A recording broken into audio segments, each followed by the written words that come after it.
Sadhguru Nath Maharaj Ki Jai, and welcome to Jagadambe Reads Mahabharata 98. As you may remember, Krishna and Arjuna promised to help Agni. Agni, pleased beyond measure, assumed the form of flames and began the destruction of the great Khandava forest. Flames enveloped the forest on all sides. Chapter 45, The Burning of the Khandava Forest. The noise of the burning could be heard to a great distance. The two defenders, Arjuna and Krishna, went round the forest, taking care not to let any living thing escape from the burning flames. There was absolutely no escape from those two. Like messengers of death, keeping jealous watch over the forest. There were birds which tried to rise up out of the reach of the flames. The arrows of Arjuna hit them, and they dropped back into the leaping flames.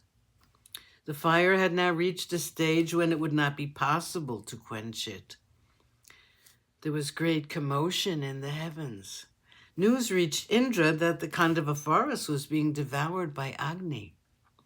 The gods went to him in a deputation and asked him to stop it.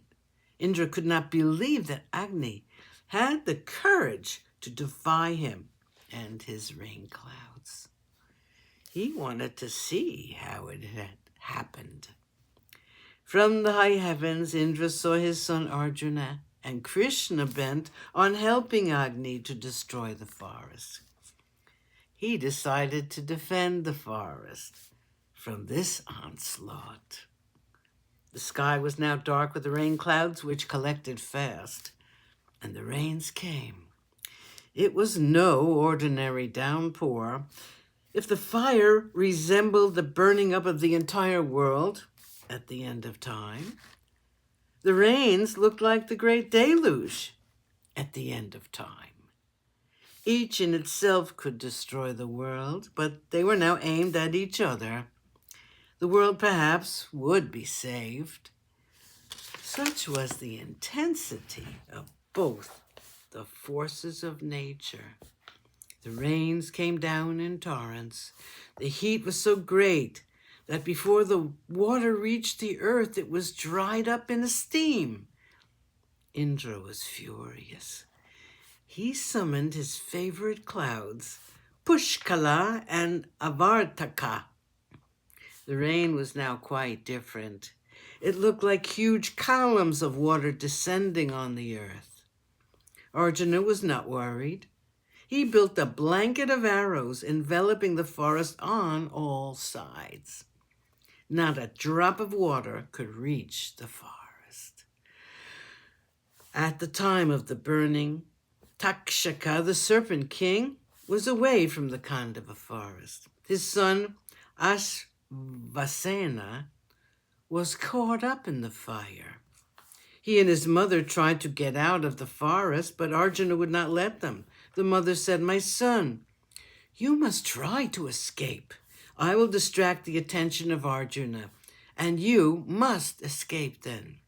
The son had to obey the mother. She rose up in the sky, and seeing her, Arjuna killed her with 3 sharp arrows. Indra saw the state of affairs. He overpowered Arjuna with a sudden deluge of water and allowed the snake prince to escape. Furious at the deceit practiced upon him, Arjuna assaulted Indra. Indra sent all the divine astras he had. He sent the Vayavyastra. A terrible wind blew, trying to put out the fire. Arjuna knew how to counteract this astra. The two defenders, Krishna and Arjuna, were very angry with Indra.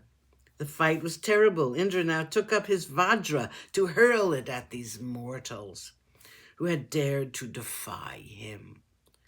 Looking at the anger of Indra, all the gods took up their weapons to help him. Sadhguru Nath Maharaj Ki Jai. Thank you for coming. I hope you come again.